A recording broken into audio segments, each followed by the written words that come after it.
ألف مبروك لكرة القدم السعودية، تأهل نادي النصر إلى نهائي كأس آسيا بعد الفوز ب5 أهداف.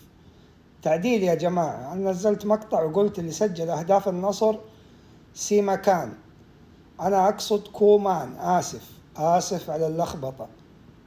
أنا ما شفت المباراة اليوم بصراحة، لأنه كنت نائم وواثق في نفس الوقت بأن النصر سوف ينتصر. صحيت الشوط الثاني وأنا عندي لخبطة باسم سيماكان وكومان، ولكن ألف مبروك اللي سجل أهداف النصر: هاتريك كومان، أنجلو هدف، والصقر عبد الله الحمدان يسجل 5 الأهداف.